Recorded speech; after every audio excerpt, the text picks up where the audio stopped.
The Blaze Radio Network. On demand. This is the Glenn Beck Program. Oh my gosh, can you feel the spirit of Christmas? Can you listen? Shh. Do you hear the reindeer hooves on the top of the Time Warner building at CNN? They're like, it's Christmas time. Santa is delivering presents right now. They have the first sentencing of a major player in President Trump's inner circle. Oh my gosh, let's open this gift. This is the gift that's finally going to destroy him. That's what's happening all around the media today. Yesterday, Trump's former lawyer, Michael Cohen, was sentenced by a federal judge in Manhattan. How did he explain himself to the judge? Well, we start there in 1 minute. This is the Glenn Beck Program.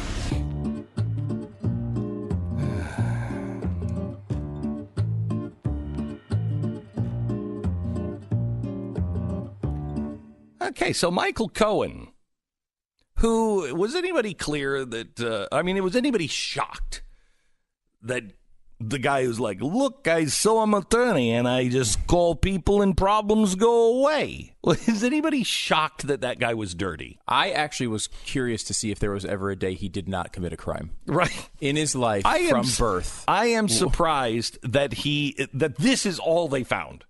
You know, it's like, I expected them to go, what? Oh, I don't know how those 6 bodies got into my trunk of my car. I have no idea. What? I would have completely believed that. Completely believed. If they were digging up his backyard, and I mean this sincerely, if they were digging up his backyard and they found a skull, I would not have been surprised. If they hit the sewage tank before a skull, I would have been stunned.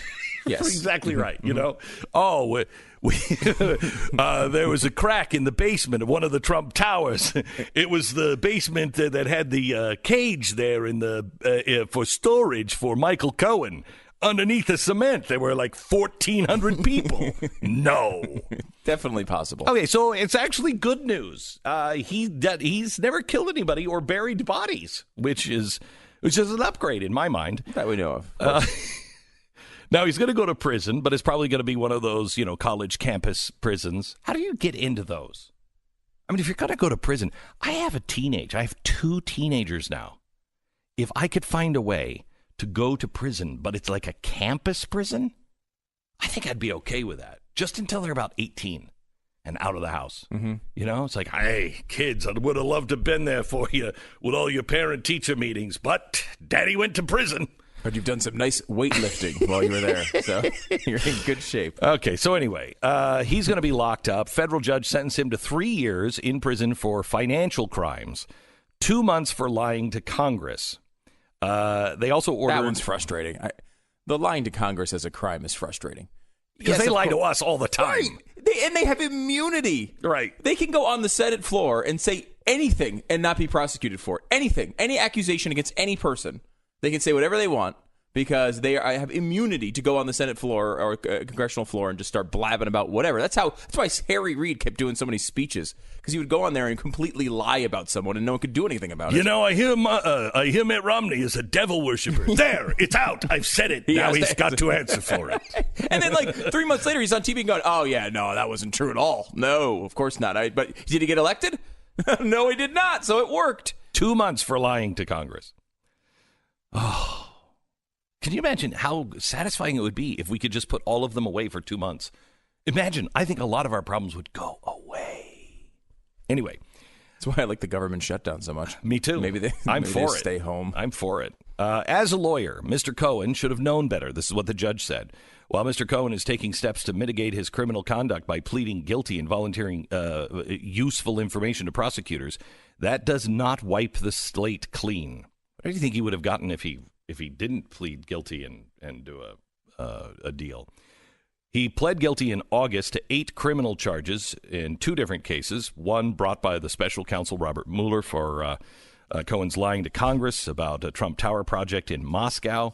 The second was for bank fraud, tax and campaign finance violations brought up by federal prosecutors in New York. You know, it's really the federal prosecutors that are finding something substantial here. I mean, it's not Mueller. Do you think? Well, he hasn't released anything yet. Yeah, we don't know what he's found. So far. President Trump said recently Cohen has simply been lying to get a reduced sentence for crimes that have nothing to do with him. Cohen was very emotional. He apologized to the judge. He said it was my own weakness and blind loyalty to this man that led me to choose a path of darkness over light. Oh, my gosh. That's pretty dramatic. Let me tell you something, eh? My own weakness is blind loyalty to this man over there. That led me to choose the path of darkness over light. You haven't dug up any concrete lately, have you? Time and time again, he said, I felt it was my duty to cover up his dirty deeds rather than to listen to my own inner voice and moral compass. I'm sorry, let me say that again without laughing. Rather than to listen to my own inner... I can't do it. It's so impossible to take coming from him. I mean, he, ever since he's been in the public eye, Michael Cohen, he has been a nonstop, blatant lying factory. And there's no difference between him and Michael Avenatti. Yeah, they're very similar people. I mean, they're on the other sides they have to say for a while. Now they're on the same side, right? They'll say anything they have to say to try to, at the beginning for Cohen, defend Trump, and now it's destroy him. And that's why you can't take one word that he says seriously. If there's not backing evidence to every one of his claims, then the claims aren't real. You just have to assume. And Roger Stone's on this front too. Anything that these guys say, you have to just immediately believe that there's nothing to them unless there's actual evidence. And if they don't have more than Michael Cohen saying these things happen, they don't have anything. Now, the speculation is they do have more. We'll see. You got to believe they were so comfortable with each other, they probably said lots of things to each other. If there's evidence of those things, then there will be something to talk about. But as of now, until we actually see this evidence, I don't know what there is. No, there's nothing. There's nothing. Now, the real story here, I think, is that the National Enquirer ran to change their story. Okay, as soon as he was sentenced, within a couple of hours, the National Enquirer was like, hey, what was it we were talking about before? Because I was on medication, and I think I might have gotten a few of those statements wrong with you. And so the National Enquirer came out and said, oh, you mean that payment to the Playboy model? Oh, we were thinking about something else entirely. Yes, we did pay hush money. We weren't really interested in her fitness program. So we did pay her hush money. Do you remember when the National Enquirer came out and all of a sudden this woman was on the cover, wasn't she, for her fitness program? It was after the investigation started. Yeah, they put her on actually one of their other publications covers. Yes. And I think it was Men's. I want to say it was Men's Health. Yeah, and Men's Health never runs like. That's not the type of cover they run. They showed all of them next to each other, and they're all just like dudes that've been working out a lot, and then there's just one in the middle, just a random Playboy model, that you've never heard of before. Like, right. Why would they be on the cover? I don't understand. Now, this is because they were trying to cover their tracks, saying we didn't pay hush-up money to her. We were very interested in her health and fitness regime. And they did nothing about it. Mm-hmm. And then she started saying, hey, what about my health and fitness regime that you're so interested in? And when the Fed started to investigate, lo and behold, they put her on the cover. See, look, and what a coincidence. You're at my door asking about it, and I just happen to have this cover handy today. So yesterday after Cohen, they were like, oh, did we tell you that wasn't connected to hush money? We're going to fire that. That was you. Well, I don't remember it that way, but we should talk about that because that's what we told you before is not what we did. Because now it is confirmed that they are working with the prosecution here, right? Or yes. And they changed their tune as soon as he was sentenced. Like 2 hours later, they were in the office going, yeah, we should talk. So we don't know exactly, except if, again, this is true, this one does matter. Because this one, they say they were working with the campaign and not with Donald Trump.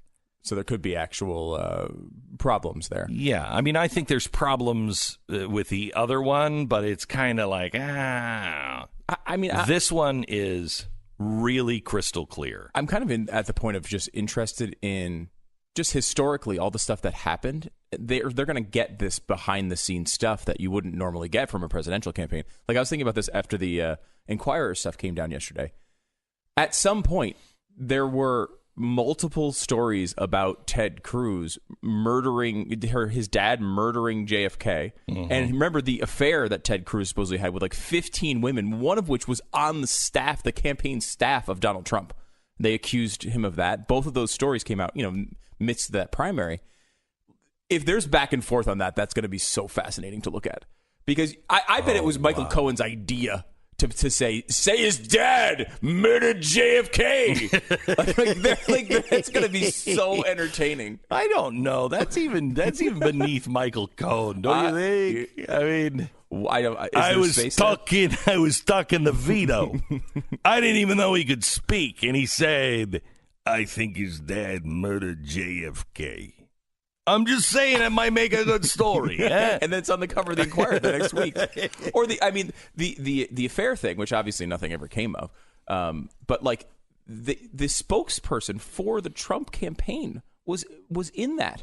Now, if you're working directly with Trump and trying to do the best thing you can for Trump, right? You're not going to put his spokesperson in the middle of an accusation about an affair. I swear someone else in the campaign was like, who I hate is that spokesperson. Put her in there, too. I can't. This is going to be fascinating.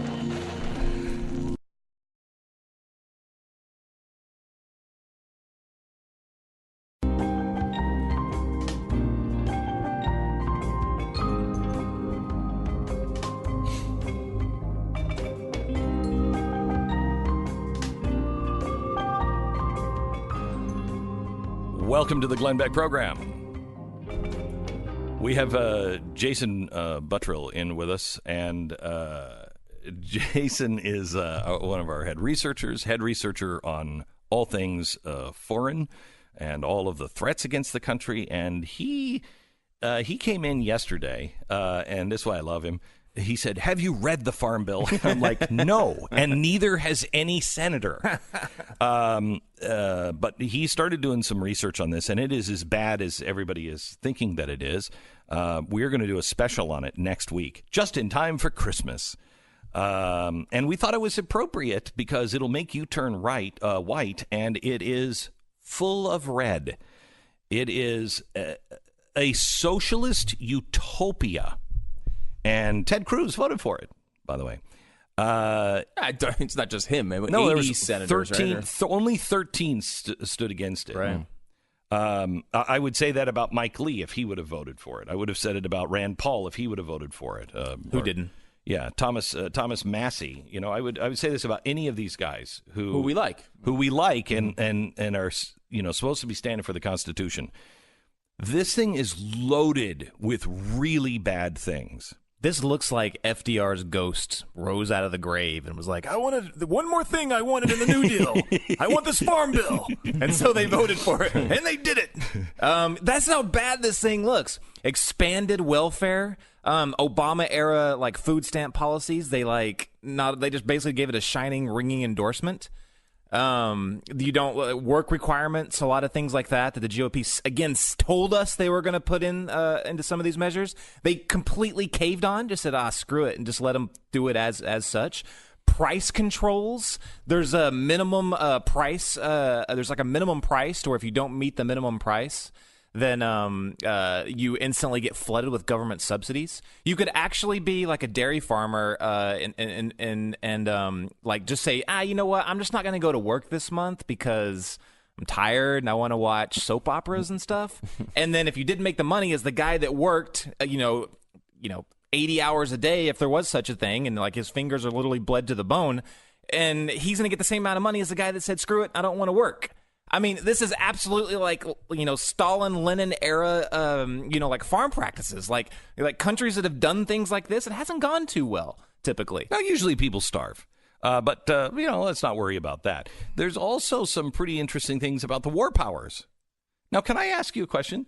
Stu, what do farmers have to do with the war powers? Well, all farms, when you become a farmer, you learn that we should be able to invade Yemen at any time. That's the first Really? lesson of So farmers are seeds. very upset about the Yemen thing, Yeah. and they want to make sure that we continue the war in That's Yemen. what all farmers want. Damn those farmers! Yeah, really strange part of that. Thomas Massey was the guy who drew my attention to that, and basically it's a little clause that they popped in at the last second that says currently we are aiding Saudi Arabia in their war with Yemen, and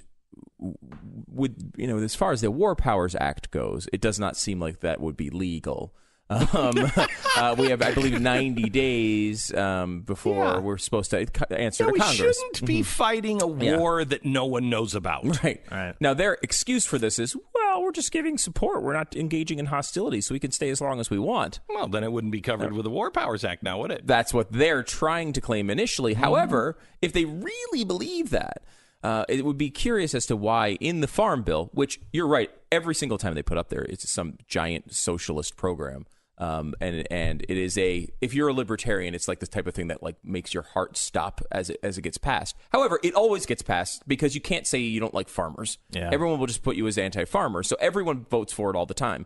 At least most people. But in this one, they put in basically a way to make it so the War Powers Act would not apply and could not be influenced because right now, Mike Lee and Bernie Sanders working together have come to put up a bill that says, hey, we can't just do this. We have to vote on the War Powers Act. This is binding. We need to do something about this. This basically it would clear them of that responsibility. So and you can see in the Farm connection. Bill. Yeah, you can see the connection between asparagus and the War Powers Act. I think we can all see that. Yemeni asparagus is particularly It is delicious. really, Yeah. it's got to be grown in the sand. So what day do we do this expose? I think we're going to do it on either Tuesday or Wednesday. Tuesday or Wednesday of next week. You don't want to miss it. And I do believe that the ghost of FDR will be visiting us. It's a Christmas ghost. It's weird. He will be visiting on that episode. Oh, no. You don't want... That means Yes. I'm dressing up, doesn't it? Yes. Back in just a minute.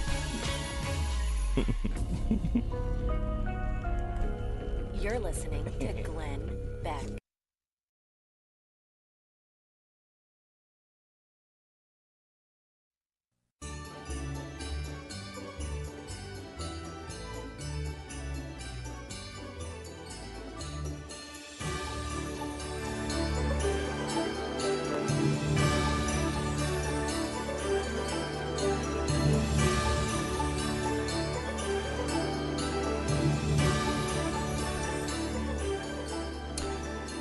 Welcome to the program. Which program?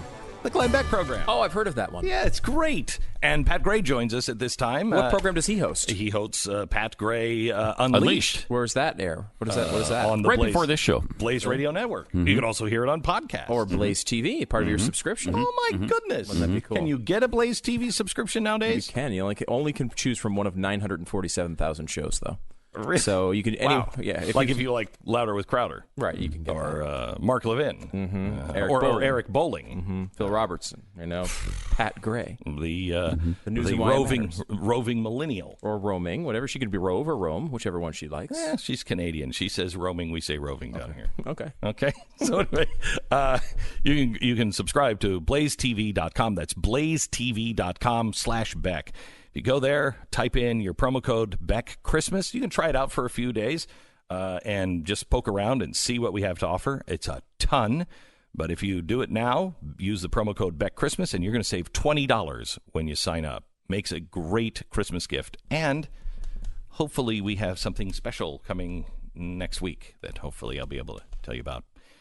Been working on something for a few weeks, and everybody said it couldn't be done. And then last night, after I had given up, somebody called me up and said, hey, let's do that thing. And I'm like, I don't know if we can. So Probably. Is this the Glenn Beck swimsuit calendar? I know people were saying that you shouldn't do it, for but it. you are. That's going to be free with a they're subscription clamoring for it in now. 2019. Yeah. So that could be part of your subscription. And we'll let you know. Pat Gray. Welcome to the program. Thank you so much. You are upset always, every day. No, that's not true. Mm-hmm. I'm very excited about the head of Google and everything that he's doing and wants to do and continues to do. Right. Because they're completely neutral, Well, and trustworthy. Yes, he's not biased. No. He runs his company based on the fact that he's not biased. Right. And of course, their motto itself is don't be evil. So, they can't be. No, they changed that. They did change that. They did change So I guess now they can be evil. They can be evil. They're like, you know what? We are doing a lot of evil things. That was too hard. Yeah. That's a pretty harsh line. Pretty harsh line. Yesterday, he testified that, your concerns about AI are very legitimate.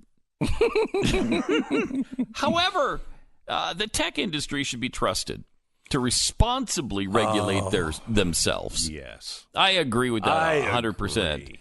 Because again, they used to have a motto that was don't be evil. So right.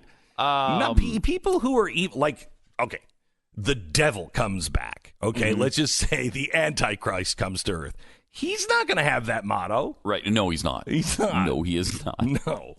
He might, although he might say he does. What do you mean? He might actually say. No, the devil. When you're evil, you have to admit and it. say. You have to say it's it. like, are you an undercover cop? You have to say. You have to it. say yes. Yes. So I are am. you the Antichrist? He has to say yes. Okay. Are you doing evil? Yes, we are. Okay, yes, you we caught are. me. Okay. Dang it! I'm here to destroy mankind. Oh, you caught me. Coming again, a Scooby-Doo fan, that mystery machine every time. Wasn't it your conversation with what's his face? What's his face?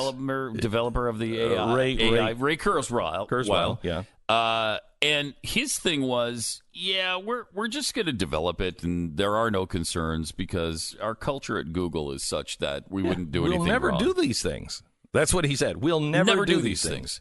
And I said, when in the history of mankind has that worked? Yeah. Name one time. Right. Well, now, because it's better now. Because we're Google. Right. We're Google. Yeah. And that's not enough for me. Really? Yeah.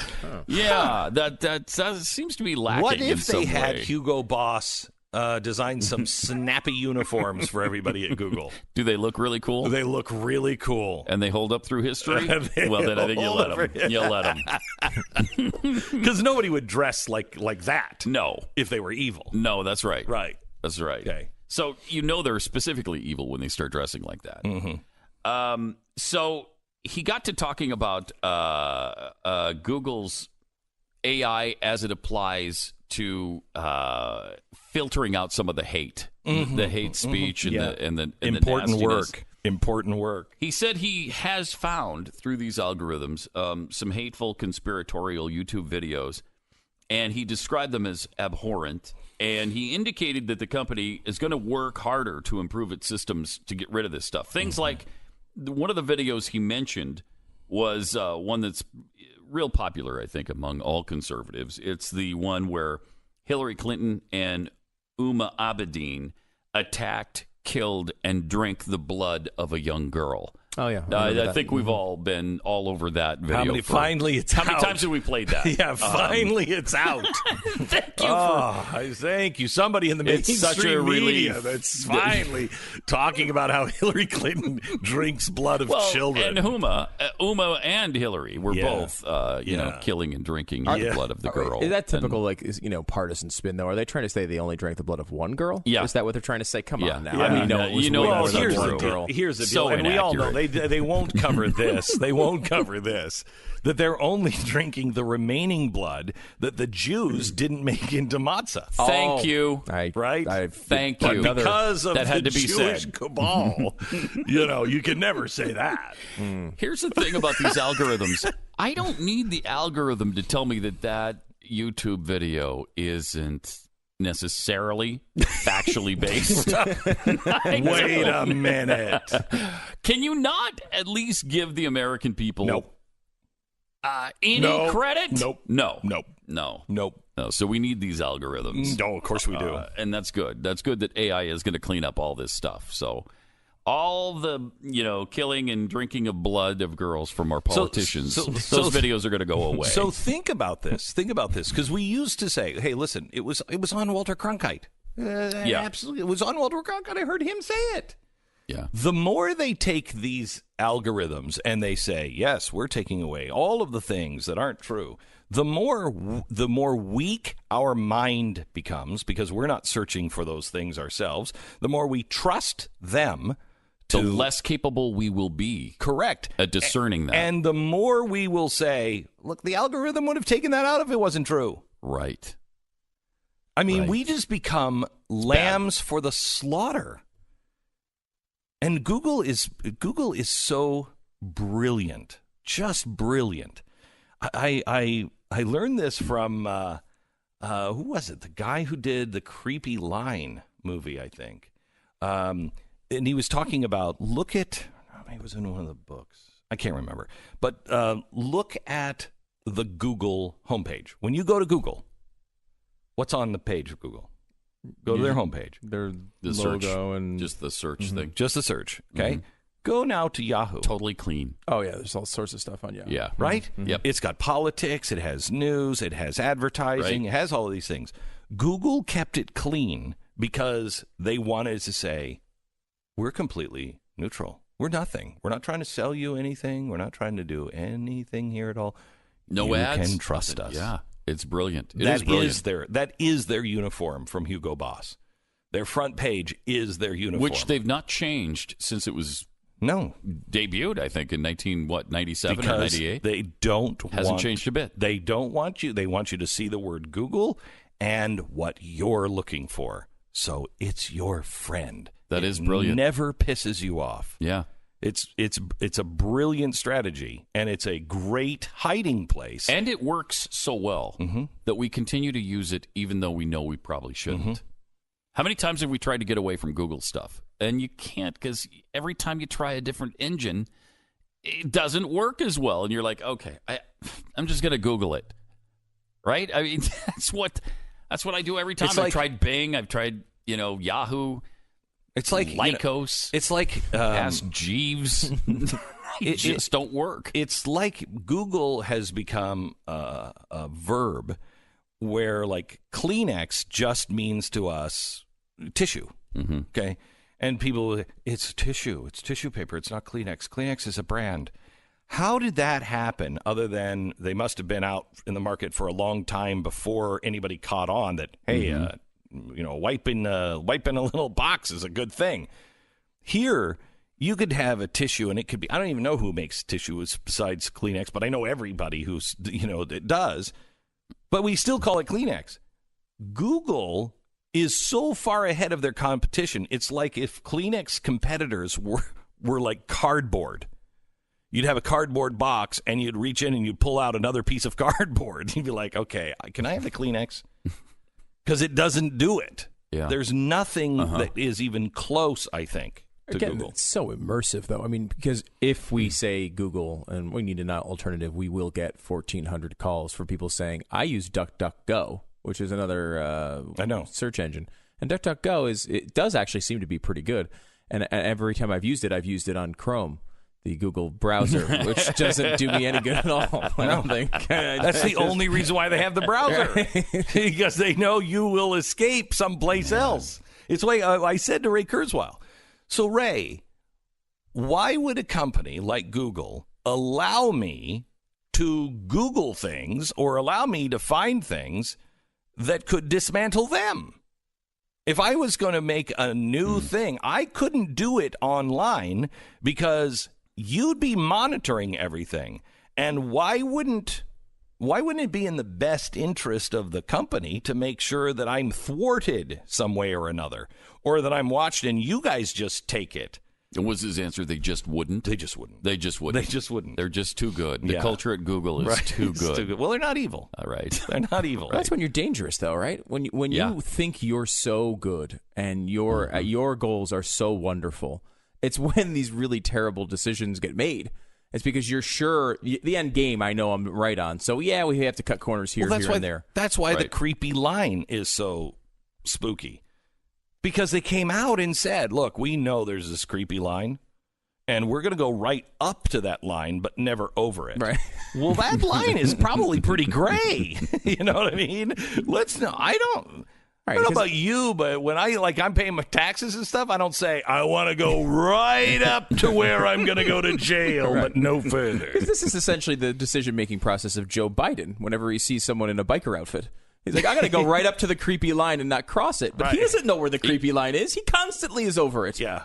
I guarantee having him sit on your lap is past the creepy line. But not for Joe. Not for Joe. Not for Joe. Thanks a lot, Pat.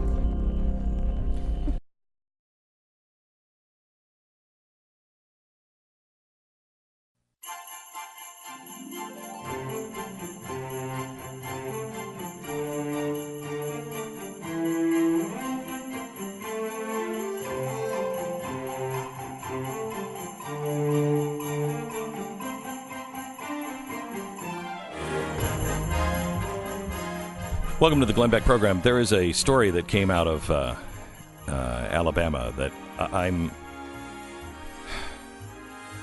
just, it's so unsettling. A story about this 9-year-old girl, Mackenzie Adams, who was bullied in school. She's black, and she was bullied because she had a white friend, and you're not supposed to have a white friend. And her black friends were bullying, and her, I guess, white friends were bullying, and she committed suicide.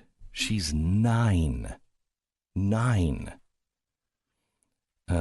Just devastating. Oh, my heart breaks for this family, and the family of her 9-year-old friend. Now imagine being her friend. I don't care what color you are, and your friend committed suicide because they were being mocked and ridiculed for being your friend. This is so horrible. We have the aunt of Mackenzie on, or as we like to say in the West, the aunt of Mackenzie on with us, and we're going to talk to her in about an hour and 10 minutes, and you don't want to miss that. Don't want to miss that. It's a silent U then. It's just like they just put the U in there for no real reason. Yeah, it pretty much is. Aunt. Mm-hmm. And because aunt's a word already, so we know how to spell that. So yeah, but where's the U? Where's the U in pajamas? Well, there's not a U in pajamas. There's all right. Mm-hmm. So why isn't it pajamas? Because you want both the A's to be pronounced differently. Yes. That's instead the way of pajamas. Right. That's the way the English language works. Pajamas. Yes, no pajamas. You can pajamas. It makes absolutely no sense. Some things are pronounced entirely different, even though true. They're spelled exactly the same. Doesn't matter. We did that quiz on the air one day from the New York Times. It's worth going back if you haven't done that, because if you just say what your preference is on how you pronounce things, they can locate exactly where you grew up, just based on the different ways you pronounce things or the different terms you use, like highway versus freeway. It becomes really specific. Yeah. I mean, it's really crazy how it can mark right where you grew up. It's crazy. Weird. Yeah, it's really crazy. All right. Back in just a second with Chad Felix Greene and Leon Wolf.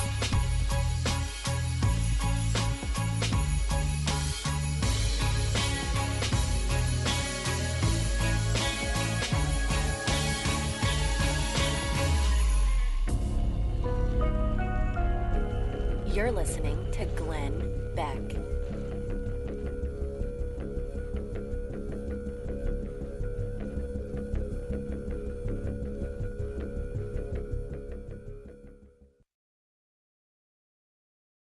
The Blaze Radio Network.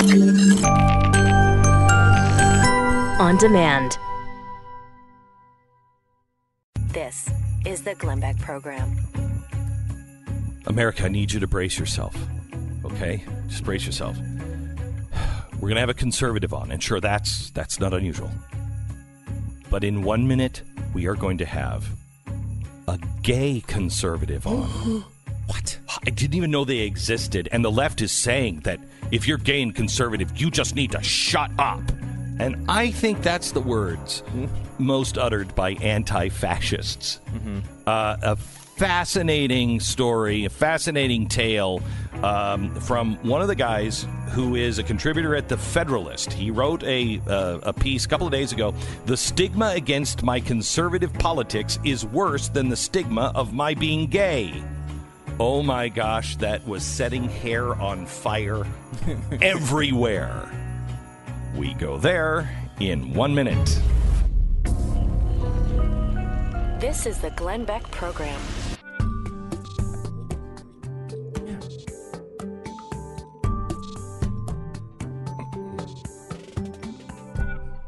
The stigma against my conservative politics is worse than the stigma of being gay.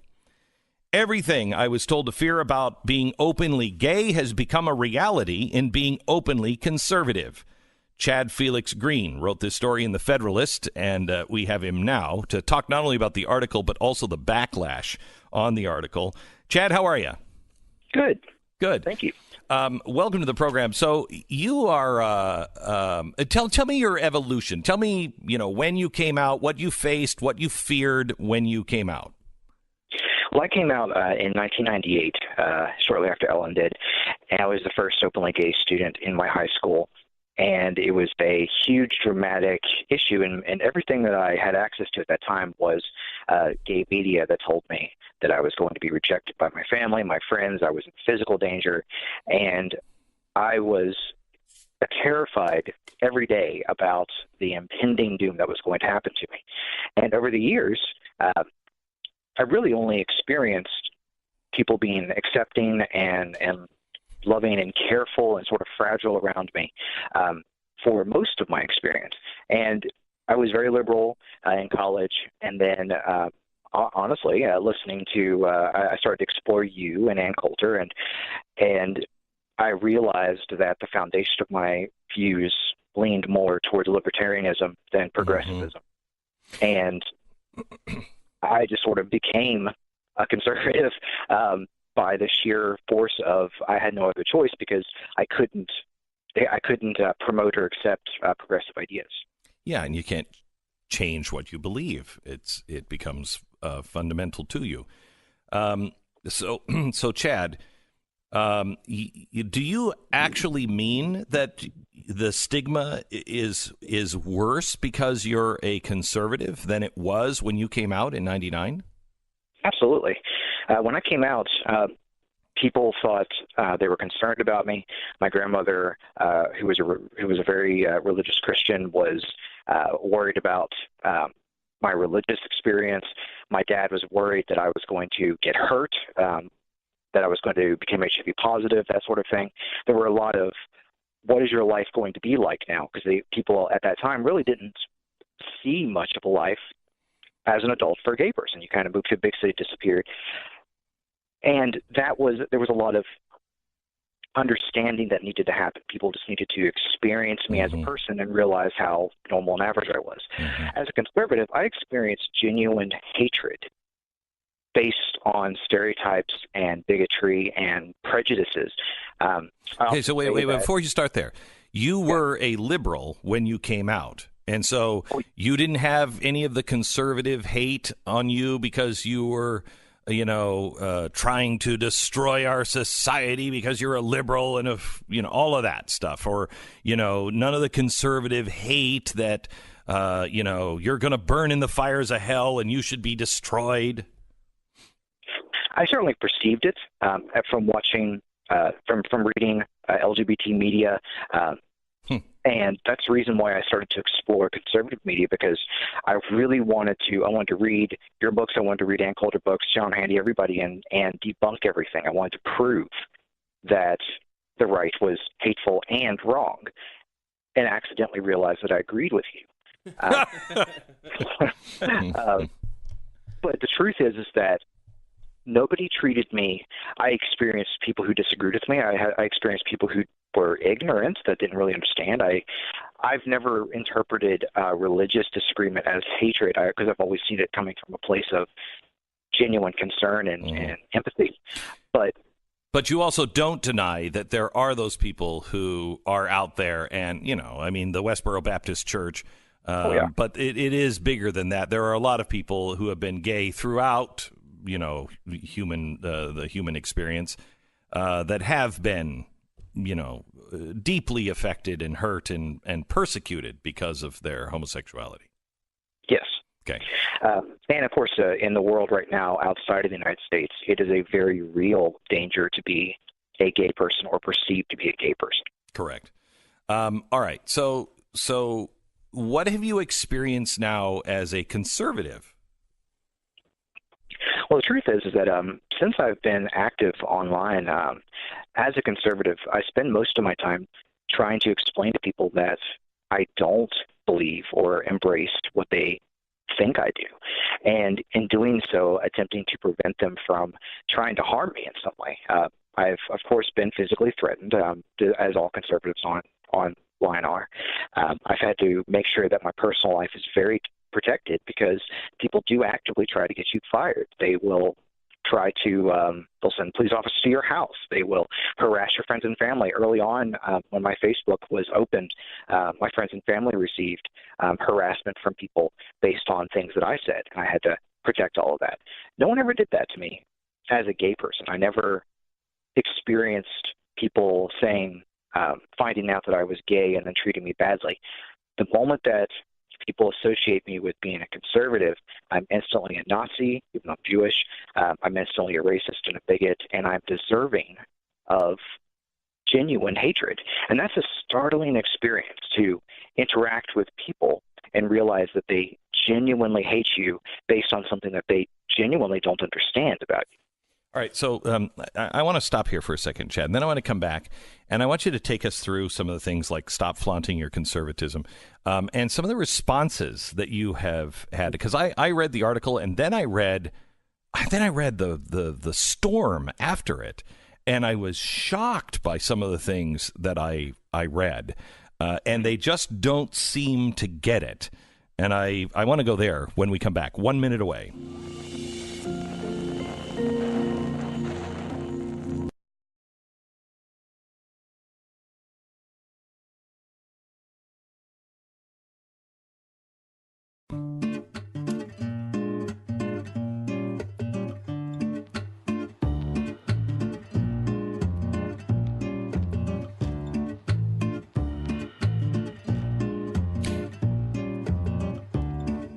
This is the Glenn Beck program. We're talking to Chad Felix Greene. He wrote the article in the Federalist, "The Stigma Against My Conservative Politics is Worse Than the Stigma of Being Gay."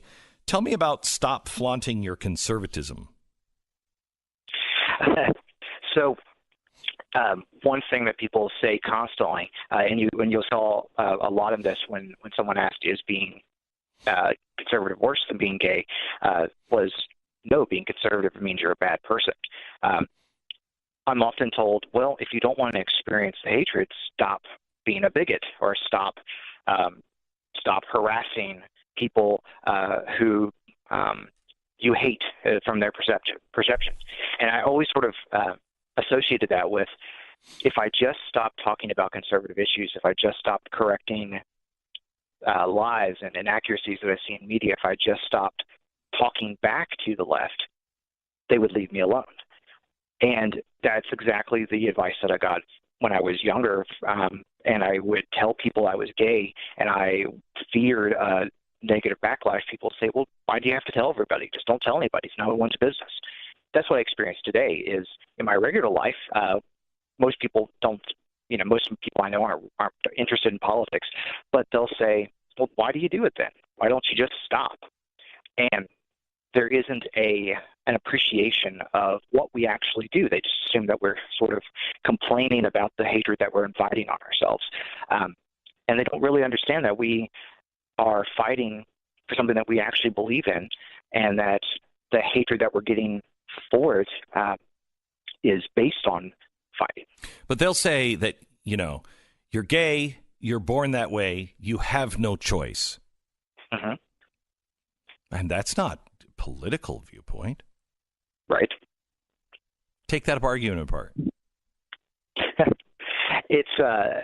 I think that's a huge concept here is people saying, well, you can stop being conservative, or they assume that I'm conservative because I am self-hating or because I'm ignorant in some way or because I haven't been exposed to the right type of people that I will get better and become progressive. And the reason that I used that analogy, that I didn't choose to be conservative, is based on my personal experience of I fought it every step of the way. I refused to use the. I love that.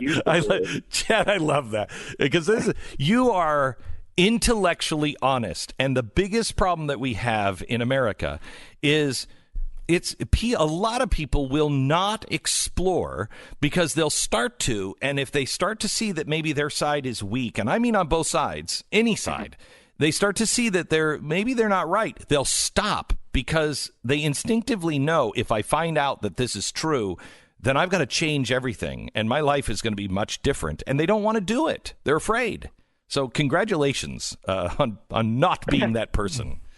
Anyway. Well, thank you. It would have been a whole lot easier if I had. But, yeah, I bet it would. I bet it would. But no, it's I realized that the foundation of the foundation of LGBT is progressivism. You can't escape that. And I have a husband, and that didn't come from conservative ideas. That came from progressive pushing. But the foundation of progressivism denies liberty. It denies individuality. It denies freedom. And that's where I realized that I had a significant breaking point. I kind of will talk about it, the left and the right today, as the left as being progressivism, and everyone who doesn't agree with progressivism finds themselves on the right. And as I explored these ideas and tried to challenge them, I realized I am pro-life. I am pro-gun in that I think you should be able to defend yourself. I am smaller government. I don't want to depend on the government for everything. I don't want to give all of my money to the government for these kinds of things. And so in a way, I really don't believe that it's as simple as this is too hard. I could just become a liberal. I would be lying if I did that. Being conservative is the consequence of my intellectual honesty about what I believe. It's great. We're talking to Chad Felix Greene of the Federalist, and something interesting happened, I think, Chad, with the wording of the headline of your story, which is the stigma against my conservative politics is worse than the stigma of being gay. And it didn't identify in the headline that you are actually gay. And what it led to, at least what I saw online, was an army of straight liberal people trying to teach you a lesson of what it means to be gay and what it's like for people who went through that experience. What is it like to get hit up by a bunch of straight liberals and giving you lessons on being gay? It's very common. I'm always assumed to be a straight white Christian based on my looks. It's an interesting. I have red hair, and I am just assumed, and so it's become a running joke that I will simply respond by saying "gay Jew," because people just they come in with the assumption the only people who are bad fall into this category, and the only people who think like this are bad. Therefore, you must be one of those people, and I constantly, we talk about identity politics as a negative thing. I actually use my privilege as somebody who is a minority to sort of force many on the left to realize that they are closed-minded on this, that this isn't a worldview that is exclusive to ignorance or that's exclusive to any particular race or religion or anything, that this is, me being gay and Jewish does not impact my views on tax policy, and that they have to address their own prejudices and realize that they simply disagree with what the reality is. They disagree with what I'm promoting, but it has nothing to do with who I am, and that's what I'm trying to get across when I do that. You also said lumping Milo in with typical conservatives. Talk a little bit about that.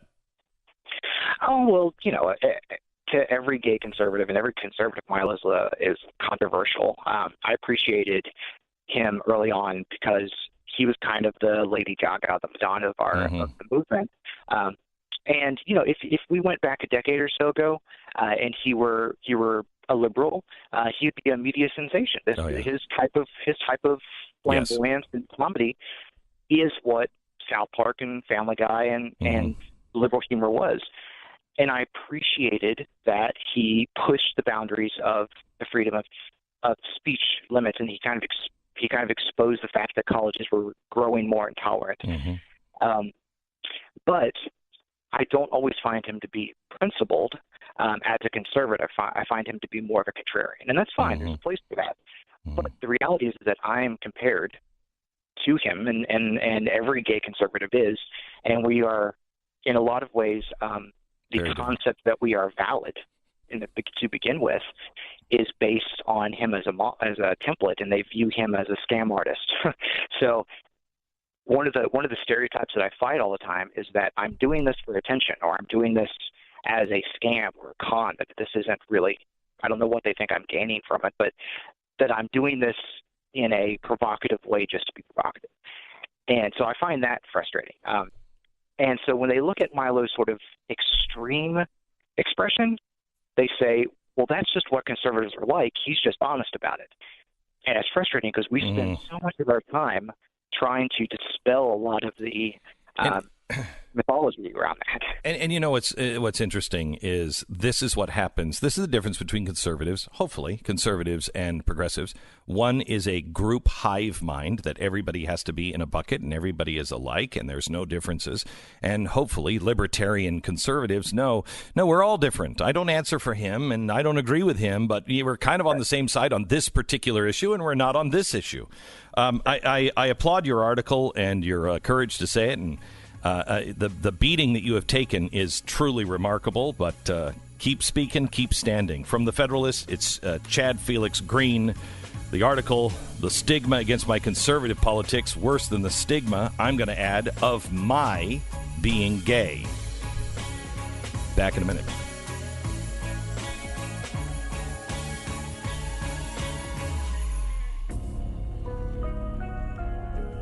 You're listening to Glenn Beck.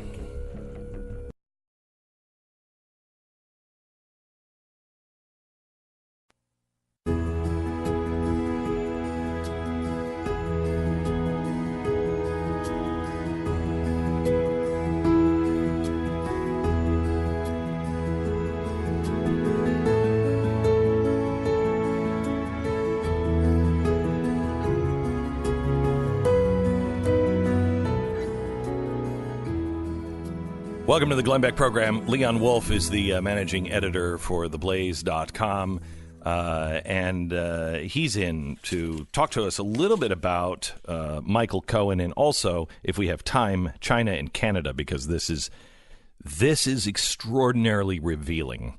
And I think China just caught on to what Donald Trump and America may actually be doing with this trade war. Let's start with Michael Cohen. Sure, let's do it. So yesterday he was sentenced to 3 years. Right. And what is the important part of this to you? The important part is not just Cohen, but of course the company that produces the National Enquirer also basically entered a plea agreement. So you have two people now, both friendly to Trump, previously very loyal to Trump, who have admitted basically in sworn statements and plea agreements that they were ordered by Donald Trump to commit felonies. Now, the National Enquirer came out and kind of changed their story a bit, and it's my understanding that this one is we were working with the campaign, not necessarily Donald Trump directly, which changes it and makes it even more significant, does it not? It does, and so people struggle to understand this. And I was talking with Jason Buttrill about this just before I came on here. People don't understand, why is this a campaign finance violation? Can they prove that it came through the campaign? It's actually the fact that the money didn't go through the campaign is what makes it a campaign finance violation, because it's a legitimate campaign expense to spend money to protect the reputation of the candidate, right? But that's the purpose of the money expenditure. If you're going to do that, you have to either declare it as a campaign expenditure, or the people who make the expenditure have to report it as a contribution in kind. One of those two things has to happen. Neither of them did happen. It was clearly designed to evade the reporting requirements of the FEC, and that's what makes it a campaign finance violation in this case. And so both of them are making the case that they were doing this at a request from Donald Trump. And so it's as I understand this, and you're a former attorney, so you know this. You're not only in campaign finance, right? Yeah, I did campaign finance for over 2 years. Okay, that's almost exclusively what I did. So when it comes to this, it's a felony because if I told Stu, "Hey, go kill this person," I'm being held just as culpable for the murder as he is. Correct? Right.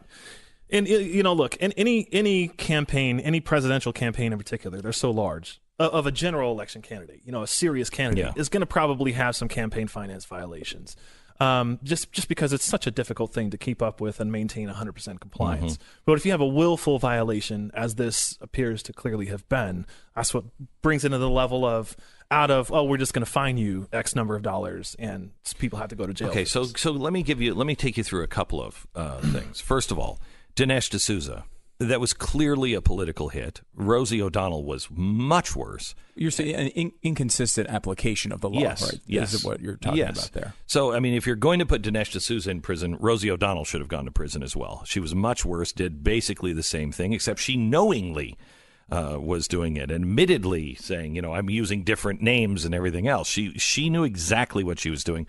Not a problem for Rosie O'Donnell.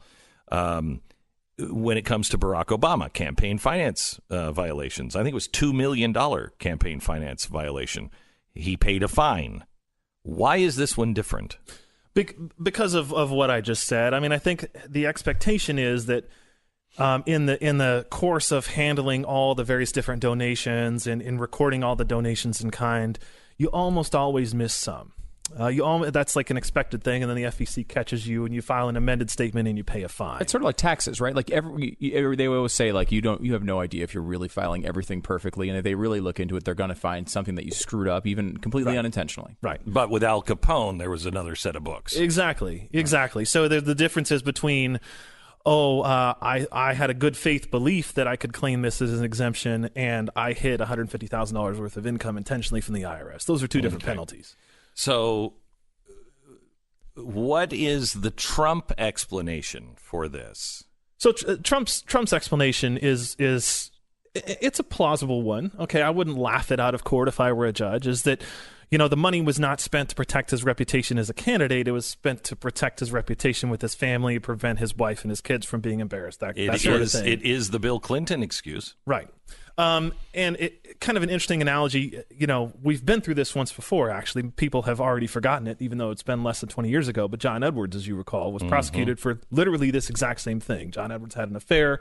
He used campaign finance money to pay off his mistress to stay quiet. He was prosecuted for this. Now, ultimately, that was part of his argument to the jury, which was successful at least in hanging the jury, was, look, this is it's a legitimate campaign expense because it's protecting my reputation as a candidate, and B, it's not a campaign finance violation because I have other interests that were involved that I'm trying to protect with that. So, unfortunately, that one we didn't get like a court ruling on, like a judicial decision that sets a precedent as to whether that's a valid argument or not, but there's at least an argument that a jury, and look, John Edwards was not a sympathetic guy. His wife was dying of cancer. Okay, the jury had every reason to hate him and come down like a ton of bricks on him, but for whatever reason, enough of them bought that on the jury that he ended up walking. So, I know that it was Washington Examiner that kind of did a story on this and made the point of when a presidential candidate, for example, their example goes to get a haircut. You have to get a haircut to look good on camera, and so he goes and he pays for his own haircut. In theory, you could say that's a campaign finance violation because he's spending money to improve his candidacy. But of course, that would be completely ridiculous. And if you go down that same line, is there a kind of a line of defense there? Like, yes, he's spending money that will help him as a candidate in theory, but this was more of a private thing, and that's why why they should overlook it. I think Donald Trump could make a case he was more afraid of Melania than he was the American people. It could be, but the problem that he's going to face is going to be what did Cohen and the National Enquirer people tell the DA, right? What did Donald Trump say to them? And of course, a lot of that we don't know yet. If they have him saying, "This will destroy my campaign," right, then it's a different story. Right. And that's the big thing, because if it's just Cohen's word, it means nothing. Yeah, but if it's Cohen's word and the National Enquirer's word, it means nothing. It means nothing. But if they have texts and emails and recorded phone conversations, then to this it's effect, different. it could be big. And that is big because, as we say this is not part of the Mueller investigation, right? This is all Southern District of New York. They have the policy. They're not going to indict a sitting president. This is all about what the House is going to do, right? And it's all about what the Democrats can convince people politically is an impeachable offense. I mean, that's what impeachment is. It's not a legal thing. It's a political thing. Gerald Ford said it best. You were an attorney for campaign finance violations. Right. Impeachable offense, where it stands today. Let me say this. I've seen people prosecuted for less. Okay, but those people were not the president of the United States. Right. Yeah. That's a completely different. Yeah. It is a completely different ballgame. Okay, let me switch to China and Canada because there's something going on, and most people are not paying attention to this. China has now just disappeared a Canadian. Two. They got another one this morning. They got another one. Yes. Explain who they are. I'm handicapped because I came and got off a plane and got right here, so I don't know the particular, but it's a fairly low level. It's not anybody who's on the level of the one that the Canadians, snatched from the Chinese. It's not like the CFO of a major company. It's still more, I think, on the level of message sending than actual retaliation. So what happened is we said there's a Chinese official in Canada. Her father is high up in the Communist Party, but she runs a company that has been known to be dirty for a very long time, stealing all kinds of stuff from America. And so Donald Trump said, we want her extradited into the United States. She can't go home. China flipped out. Now, China has just taken two business people from Canada, and they're saying, you better release ours because two can play at this game. This is really, I think, what is really happening on China. And this is the beginning of a very strong Cold War here between us. We are saying the trade war is not just about the trade imbalance. Right. It is about stop stealing our stuff. Right. So I have been waiting for someone to do something like this, like what Trump has done for a long time. Like I've never thought tariffs were the answer. I still don't think they're the answer, but it is an issue, the Chinese theft of American intellectual, but they just have no respect for Western intellectual property. It's a known problem. It has been for years and years and years, and we've all been screaming for somebody needs to do something. And now Trump has done something. I think that's a good first step. But what we're seeing is that this is a very dangerous game to play, right? Because the Canadians, Trudeau has got to go to his people and say, I have a reason for holding this CFO of, China. And Trump has got to come to the American people and say, we have a reason for this person we've arrested. The Chinese government, they don't have to explain this to their own people. They can snatch as many of our people and Canadians as they want and just disappear them off the street. And they don't have to go and say, well, here's why. Somebody's just gone.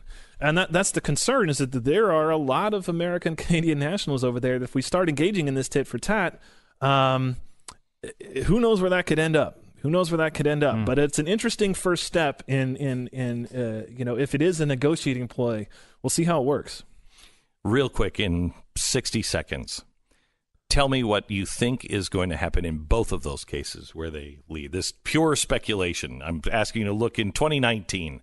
We're going to see impeachments in the House or just investigations? I don't think so. I don't think we're going to see impeachment proceedings in the House unless something else major comes out. I don't think this campaign finance thing is going to be enough for the Democrats to roll the dice on that, because you have to know Republicans are not going to buy this. They have to know it's a dead end in the Senate no matter what happens.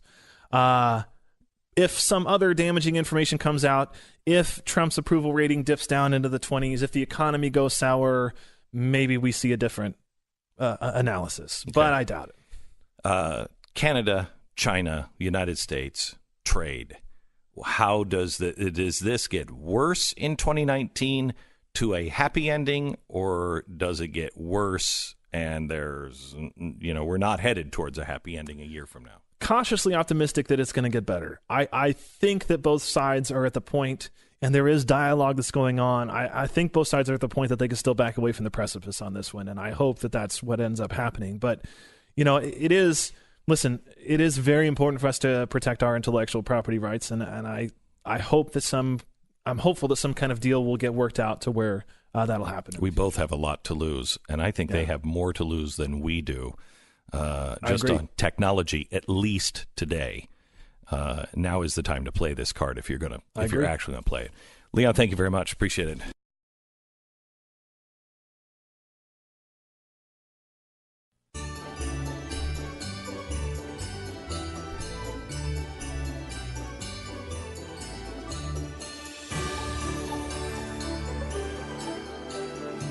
So, Stu, you know how I've said, don't fear the machine. Don't fear the robots. Don't fear AI. I know what you're going to say. Fear the goals. Fear the goals. Why? Because once the AI has the idea that it has a goal in mind, it will do whatever it has to do to accomplish it. And it will not stop. It won't stop. It doesn't care if it happens to be, hurting someone or... Correct. Right. So when these big, huge robots in these factories, when they go awry, they go awry because they do not stop.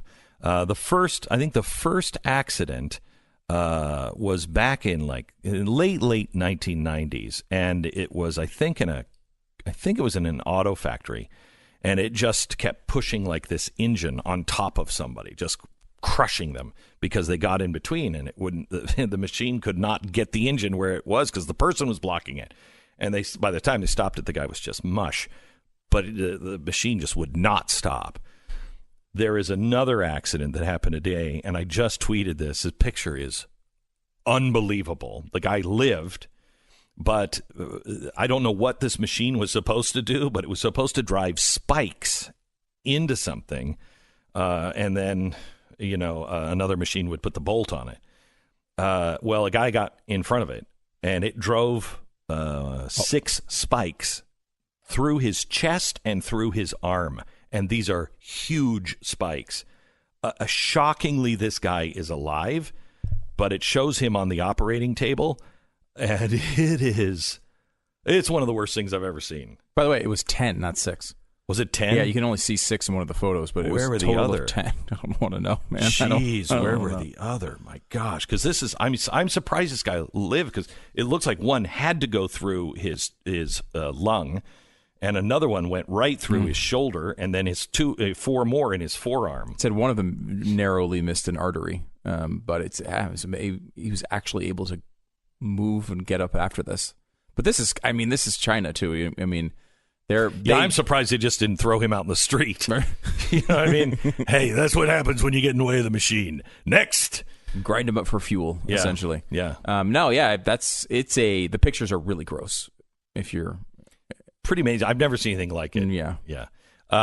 Okay, so the other thing when it comes to China is there is more news, and I don't know if we're going to be able to get to it today.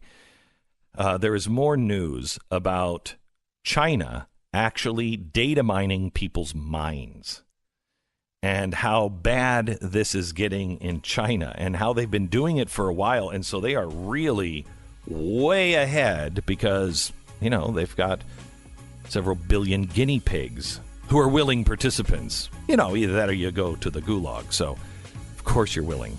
But the data mining of our own minds at work, at play, they can now begin to see those things. It is indeed a brave new world. You're listening to Glenn Beck.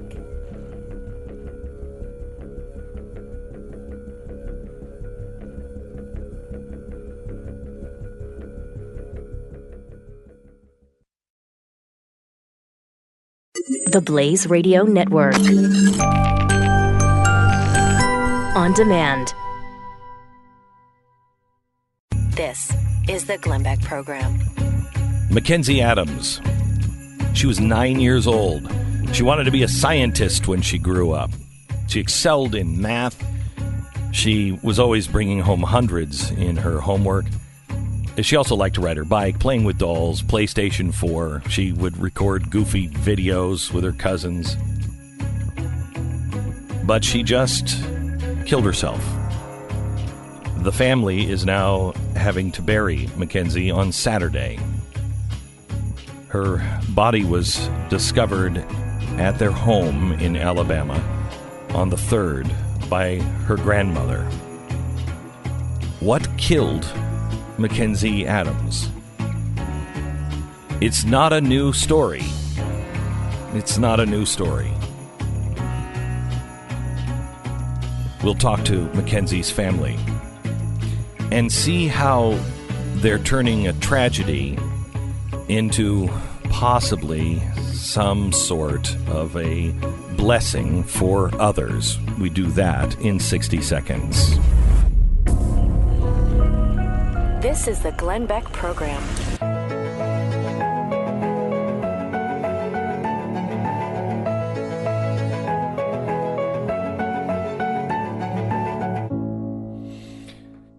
Mackenzie Adams, a little girl who, she was 9 and committed suicide. I don't even know how that happens to a 9-year-old. This story is so tragic on many levels. Edwina Harris, the aunt of Mackenzie Adams, is with us now. First of all, Edwina, our deepest sympathies go out to you and the family. I cannot imagine what you guys are going through now. Thank you. It's been really hard. So, first of all, tell me a little bit about Mackenzie. Tell me who she was.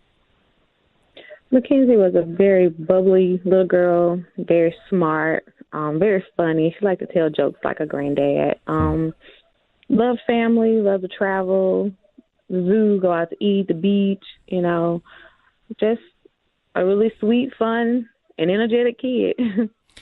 So she was being bullied in school, and she was being bullied, if I'm not mistaken, because she was friends with a white kid. Is that true?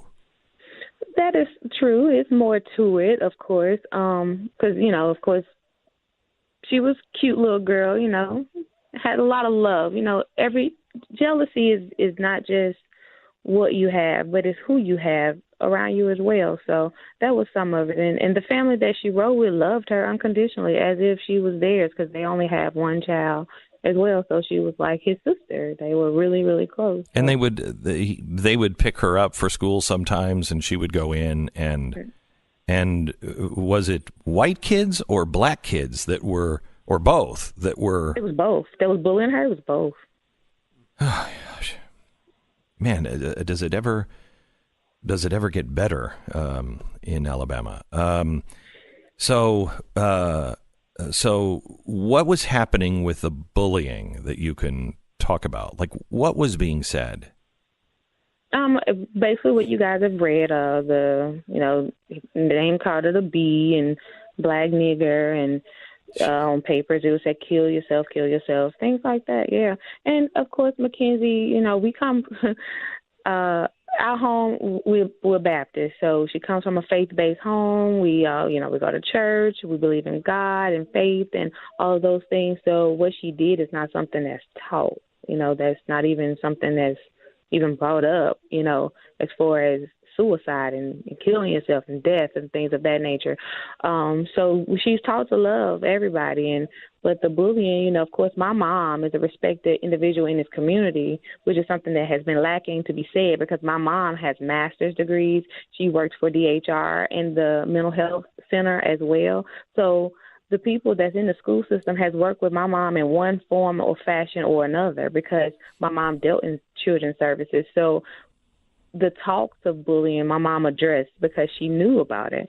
The talks of how to deal with it. My mom these are the things that she, in her profession, has always helped other people get through. So it was a breaking point on that Monday that happened at school that had to have pushed her there, because she had a loving environment that wouldn't have. We hear, yeah. Right? That all she had to do was. Do you know what happened on Monday that pushed it over the edge? That is something we are still working on. I'm working diligently with Chief Austin to find that information out, because, kids have their cell phones, and it's a lot of things that we're finding that we're still searching and trying to get final answers about. So now, I read that she was a great student, hundreds on all of her tests. Right. But then recently that started to fall apart. So that was a warning sign that something was going on. And she did talk to your mother, and the mother did talk to the teachers, right? Absolutely. My mom went to the school. My sister called the school. My mom went up there a couple of times. And as I said, my mom had worked with with the schools in both cities because of her profession, and they were more so of colleagues. And so she talked to them, and they assured her that they would make sure that she would be fine. She can come talk to them anytime she wanted. If anything was happening, Mackenzie just should let them know, and that was to the assistant principal, to the counselor. And my mom was not able to speak with one of the teachers, but she was able to speak to another one. So, yeah, they assured my mom. I mean, my mom wouldn't keep sending my niece back if she didn't get that assurance from people that she's worked with before. And the main bullying kid, he was suspended for bullying earlier, was he not? Now, I don't know about suspension, but I do know he was put in school suspension. Well, in school, the ISS, not completely suspended from school, which is what he needed to be expelled from school. But he was put in school suspension, yes. And with that came documentation, which my mother does possess, a carbon copy of that information where that incident took place when he was put in school suspension and my niece was wrote up for standing up for herself. So I have kids, and at 9 years old, I mean, I'm worried about my 14-year-old son and my 12-year-old girl, and I see the rate of suicide going through the roof, and something is happening with our kids. But at 9, it's stunning. And I've been thinking about you guys and praying about you and your family, but I also feel I'm so worried about her friend. Who, I mean, how is it? Do you have any idea how the family is dealing with this? So he doesn't feel like my friend just because I was white or just because we were friends or whatever the reason that she's dead now. This is such a tragedy. He's actually at the beach right now. I'm not sure if they're going to return him, which I highly recommend, and that's my recommendation for any parent that really feels in their heart that my mother did what she said, which was went to the school and reported it, that if you feel in your heart that my mother did what she said, because my mom, everybody in this area knows my mom and my dad, they're respected individuals in this county, to move your kid. Because if this is what they want to say, what more will they do if it was your child? If your kids are feeling threatened at school, please move them. Please move them. Because sending your kids out of your home from your protection to give them to someone that it will fail to protect them, that is not a good feeling. I am a mother. I am also in the school systems in Atlanta as well.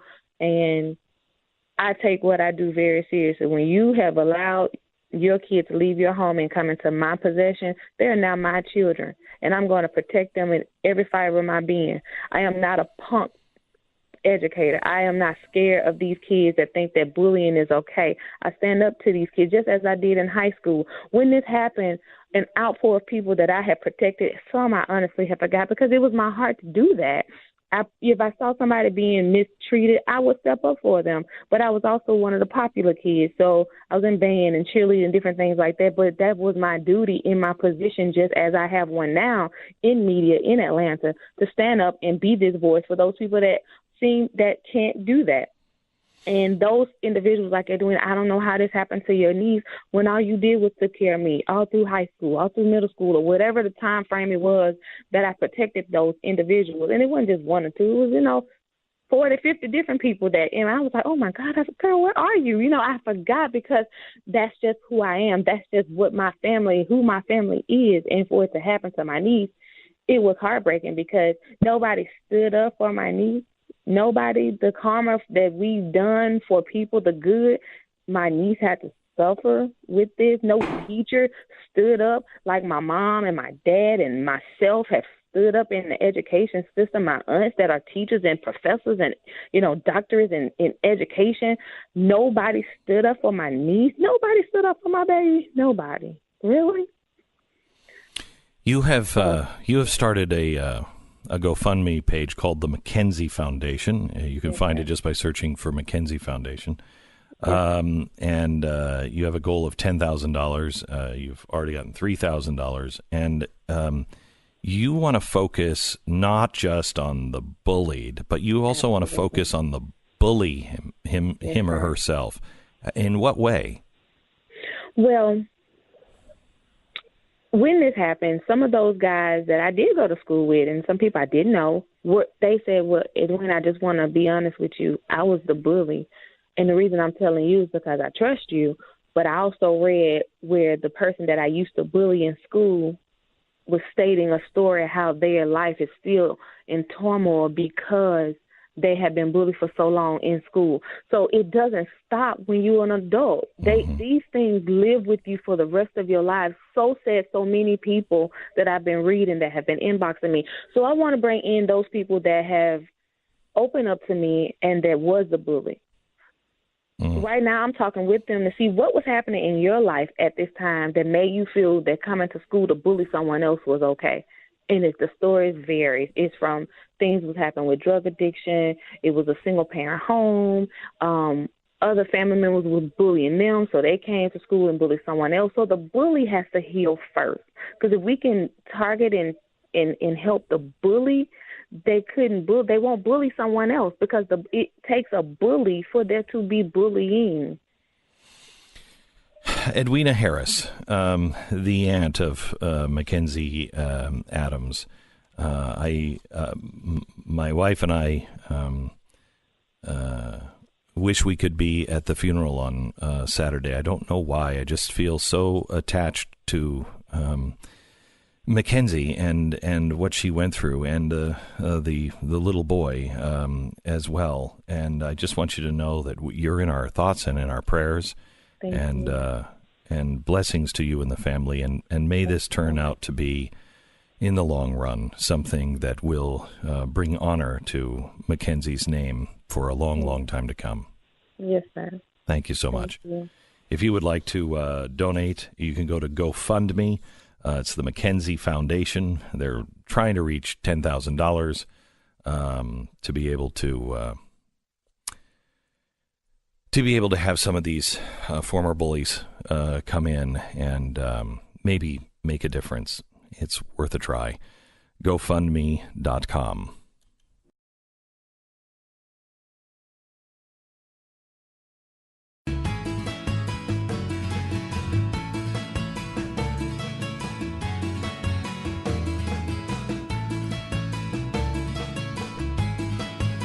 Right back into programming. This is the Glenn Beck Program. So up at glennbeck.com today, there is a flashback of something that we did. Stu, I haven't even seen it yet, but it's a flashback of me in 2008 talking about Baby It's Cold Outside and saying, well, look how ridiculous this song is. Yeah, you basically predicted all of the terrible things that have been said about Baby It's Cold Outside from back in the day. Someone actually speculated after we posted it that, someone from the left was going through to try to catch you on something from a million years ago, some horrible thing you said, and just thought that this was a good idea. You're mocking the idea that Baby It's Cold Outside is about date rape. But now that's a thing that's actually believed by every person who says they love social justice online. And you kind of predicted the whole controversy about 10 years ago. First of all, it's a very funny segment. Is it arable still? Yeah.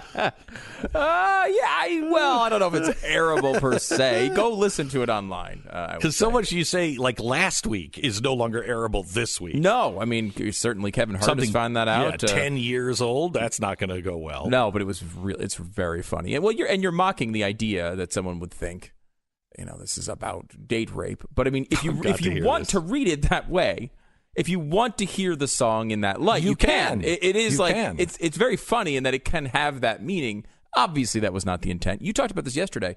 The intent was actually the exact opposite. The intent was to say it was freeing for women at the time. Women could make their own sexual decisions. Women could be coy and play hard to get and say, yeah, I'm going to stay. That was not a role of a woman back when that song was written. You didn't do this. This was a very empowering, a woman empowering song. Context matters, right? No. It's supposed to. No, not anymore. But if you go back and listen to this, and it's a very fun Christmas listen. It's at glennbeck.com. We tweeted it and put it on Facebook as well. It's it's worthwhile, especially because you see now today people who are supposed to be, trustworthy arbiters of culture are making all of the points you're making for real. They're saying these things are really offensive. It's really bizarre. All right, you find that at glennbeck.com. Let me talk to you about, have you ever heard of Jimmy John's, the sandwich place? Oh, heard of it. Yeah, okay. I've been there many times. This bastard. What did he Jimmy do? John's. Oh, he's just showing off. Oh, no, really? Yeah, he went into a Walmart in Illinois and paid off $81,000 worth of layaway goods, probably only to do it just to get his name in the paper and have everybody think good thoughts about him. These bastards. What a jerk. Yeah. What a jerk. Clearly not a Christian. And Tyler Perry. Wow, what a showboat that guy is. Yeah. This is seemingly going around. I think I guess someone who sees themselves as a competitor of yours over was it Daily Caller or something. It's like I never understand this. It's like if we're all like kind of fighting for conservative values, I never understand why everyone gets so nasty with each other. That's always been a bizarre feature. But I guess it's media, whatever. And I guess they're trying to make your donation look bad. That you're just looking for attention. I should have been quiet. I did see a theory online. I love this one. That I am so broke that I'm only doing this to look like I'm not broke. It's brilliant. That's brilliant. Yeah. If you're living under a bridge, work that magic tonight. Right. Look, I don't understand that. I mean, Bono used to get beat up all the time, sometimes by conservatives who would say, oh, he's selling these T-shirts and a portion of them is going to some charity. I always thought that was great. Yeah, I don't think that was I don't think most people did because it's a celebrity and he's making a big deal out of it and they put these in stores all over the country. It's a capitalist thing. And they went after at the end they were like, well, only 10% of the money for these shirts winds up going to the charities. And it's like, well, that was kind of what was promised. 10% of the proceeds will go to charity and wound up donating millions and millions of dollars to charity through this. And if he didn't talk about it, no one would buy the shirts. If Tyler Perry would have kept this secret, it wouldn't have given me the idea. Or Kid Rock. Or Jimmy John's. Or you. The thousands of people all around the country who heard these ideas and went, I'm going to do that. It's great. It's fantastic. Can we please relax and just enjoy the holiday spirit? Please. You're listening to Glenn Beck.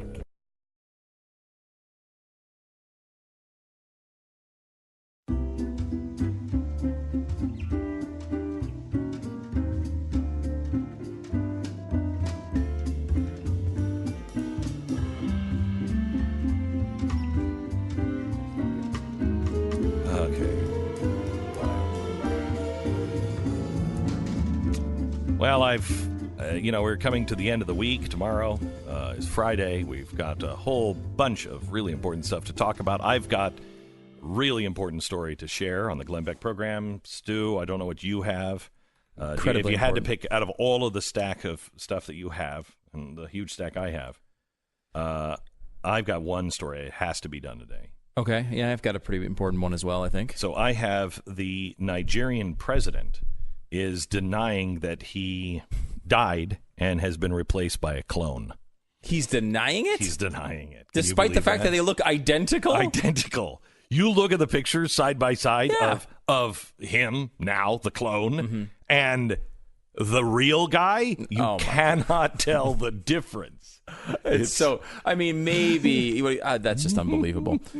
So they say that he died on a medical vacation in London last year, after he received treatment for an undisclosed illness. But then he went back, and because he's running for re-election, he couldn't do it because he was dead. Right, he's dead. So they had to. So they made a clone, and he's now saying, "No, this a quote.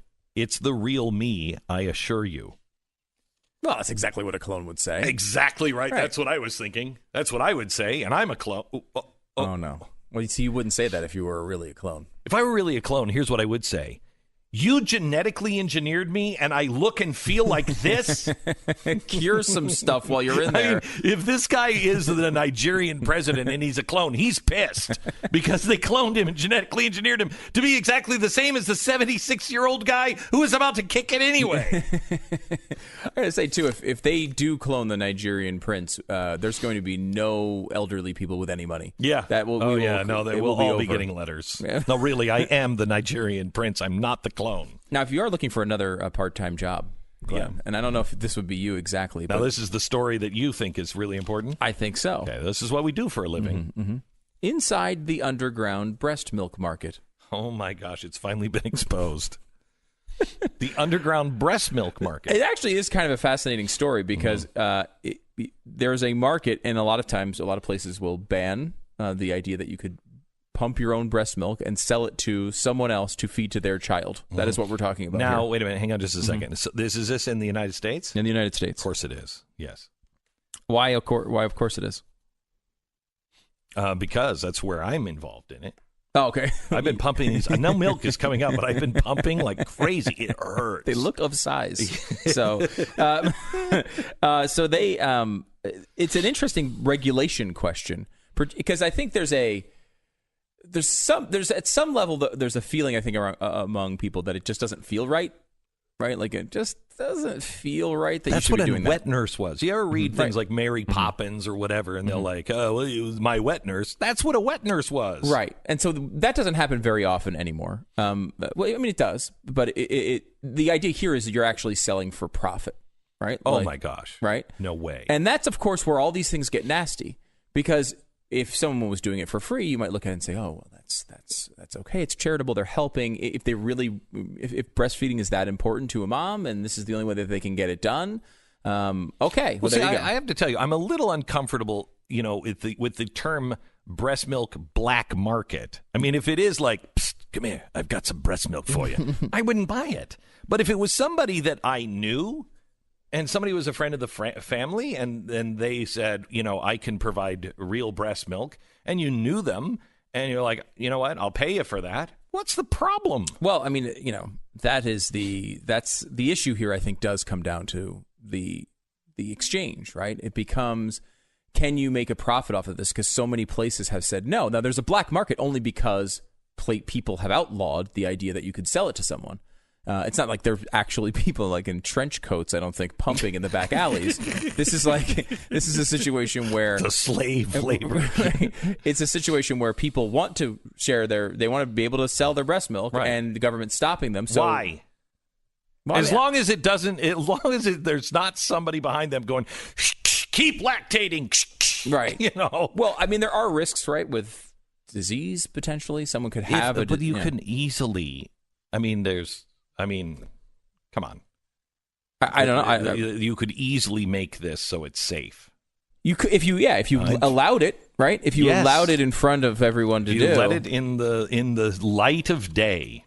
I mean, you always have this argument. This is a libertarian sort of position for sure, but it's like when you come to selling organs, right? Those things become controversial, I think, because it kind of just grosses us out in some way. It doesn't feel Organs are right. a little different. Yeah. Organs are a little different. And by the way, if the Nigerian president is selling his breast milk as a clone, I want to know about it. All right, so we're going to move on. Clone milk is not currently allowed to be shared. So yesterday, we can't do clones yet. I don't know if anybody knows that. Yesterday, we told you about a World War II veteran. His name is Lauren Kissick, and he landed at Normandy on D-Day, June 6, 1944. And the thing that caught my eye is this guy, he was 19 years old. He's always wanted to go back. He is the only survivor now of the 453rd, which was out of Fort Knox, Kentucky. He was a machine gunner on D-Day.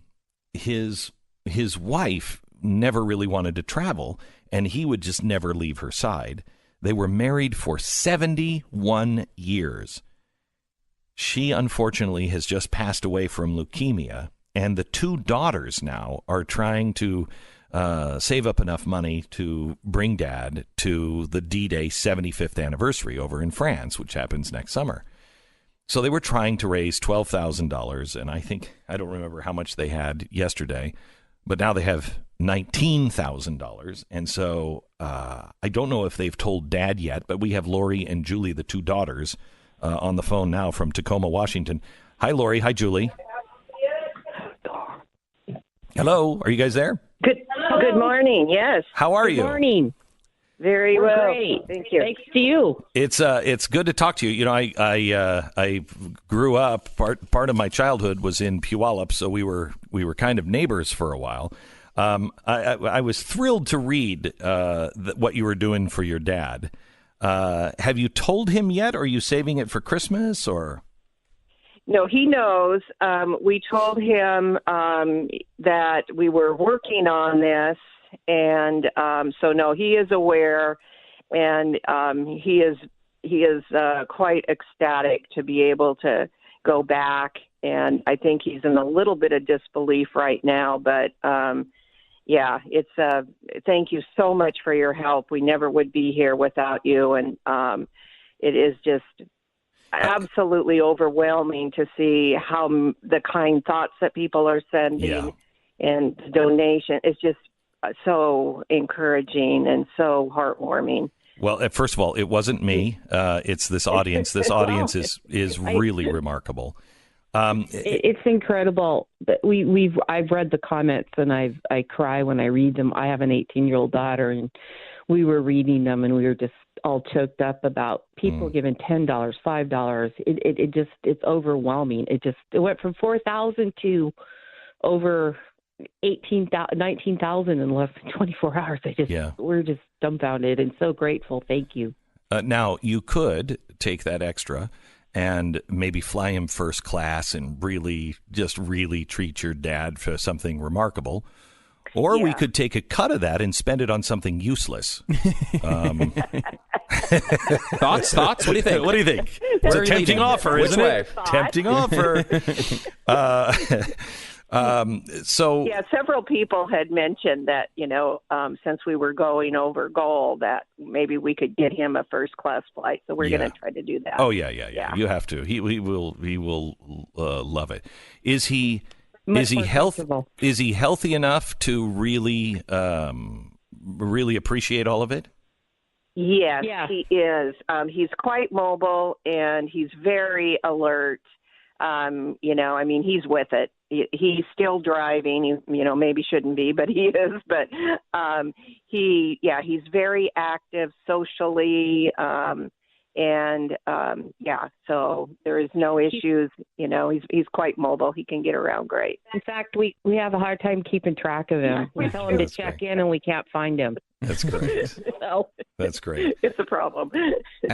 He's going on. Yeah, he's pretty funny. After 71 years of marriage, you had to be worried about him, because usually, people like that, they grow into one, and it's beautiful to see. Yes, they do. How's he handling that?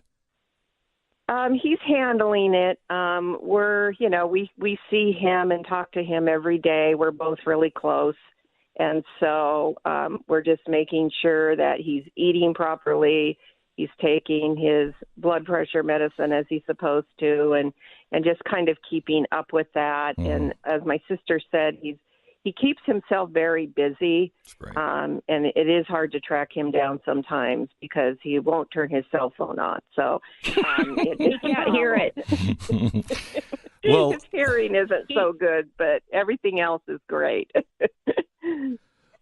Everyone loves him, and they spend a lot of time. The neighbors, My sister spends a ton of time. He spends a couple nights a week at my house with my husband and my daughter and I, and he'll just hang out. So he's very much a people person and loves to be around people. Well, two things. I want to put you in touch with somebody who is trying to record all of the remaining voices of everybody who fought in World War II. That would be awesome. Great. He's making an amazing archive, and so I'll put you in touch with him.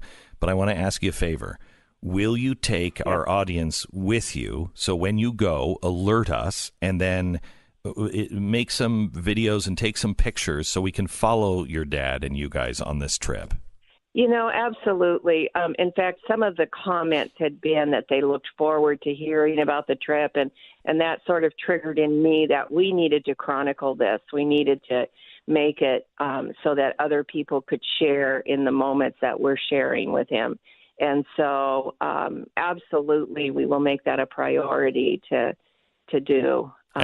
We'd love to talk to him either before you go or after you go, if that's appropriate. Oh, yes, that would be appropriate. Yeah, of course. Yeah. Okay. Yeah. Lori? He'll probably talk your ear off. That's fine. That's fine. I tell you, we had 100. What was he? 103. We had a guy here who was a big fan of ours, and he just passed away because he was hit by a truck. You're kidding. No, it was awful. Tragic. Yeah. He was out riding his bike and somebody hit him. He was 103 or so. The guy he sat there and he told us about what it was like the day the stock market crashed in 29. It was incredible. We love hearing stories from these people. Yeah, so he has some fabulous stories. Yeah, that's good. That's good. Okay, guys, thank you so much. Congratulations, and Thank you so much for everything. Merry Christmas.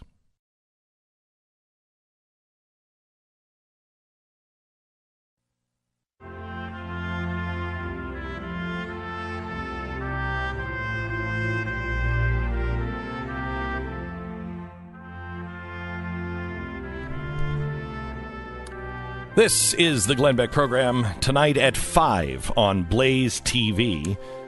You're going to be able to call in. It's Thursday, and every Thursday we do a call-in show, so you can ask anything.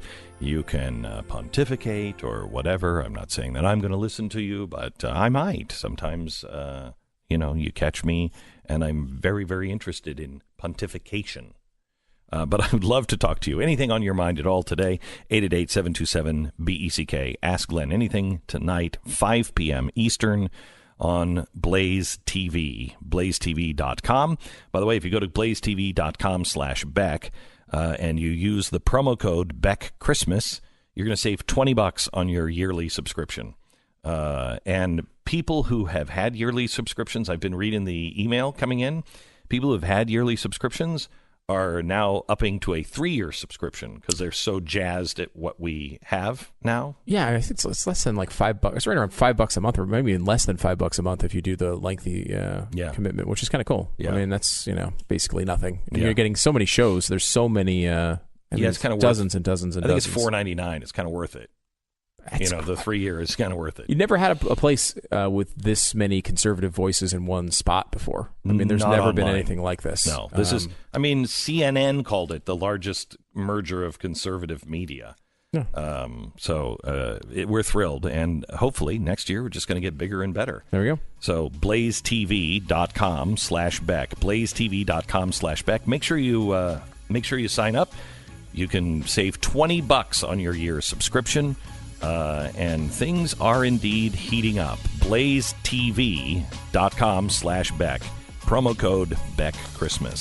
See you at 5. Ask Glenn anything. 5 o'clock Eastern, Blaze TV.